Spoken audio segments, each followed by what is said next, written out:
صلی اللہ علیہ وآلہ وسلم اور صحابہ اکرام مسجد نبوی میں بیٹھے تھے اور آپ نے فرمایا کہ اب اس وقت جو اس دروازے سے گزرے گا وہ جنتی ہوگا۔ تو اس وقت ایک بوڑھا آدمی گزرا تو صحابہ اکرام نے آپ سے پوچھا کیا یہ جنتی ہے؟ تو آپ نے فرمایا ہاں یہ جنتی ہے۔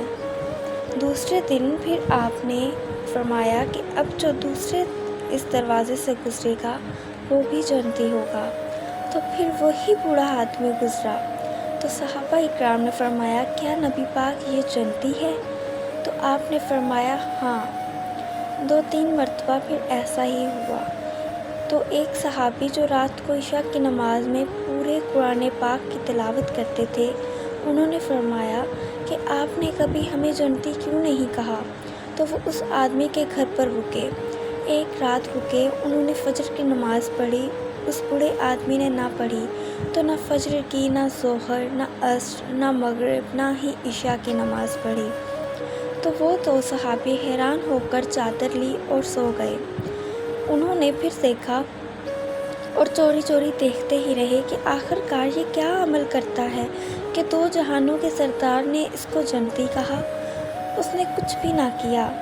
صبح ہوئی، صحابیوں نے تہجد کی نماز پڑھی، بوڑھے آدمی نے نہ پڑھی اور پھر صحابی چلے گئے۔ اس بوڑھے آدمی نے بھی فجر کی نماز پڑھی اور چلا گیا۔ 2 دن ایسے ہی گزر گئے، صحابیوں نے نظر رکھی پر کچھ حاصل نہ ہوا۔ تو اگلے دن انہوں نے اس بوڑھے آدمی سے خود پوچھا کہ آخر کار تم کیا عمل کرتے ہو کہ نبی پاک نے تمہیں جنتی کہا؟ ہم نے تم پر نظر بھی رکھی لیکن تم تو نہ نماز پڑھتے ہو نہ قرآن پاک کی تلاوت۔ تو بوڑھے آدمی نے جواب دیا کہ تم لوگ میری حالت تو دیکھ ہی چکے ہو کہ نہ میں نماز پڑھ سکتا ہوں اور نہ ہی مجھ سے بیٹھ کر قرآن پاک کی تلاوت ہوتی ہے۔ مجھ میں اتنی بھی ہمت نہیں ہے کہ میں نماز پڑھ سکوں۔ تو آپ نے فرمایا تو پھر کون سا ایسا عمل ہے جو تم کرتے ہو اور ہم نہیں کرتے؟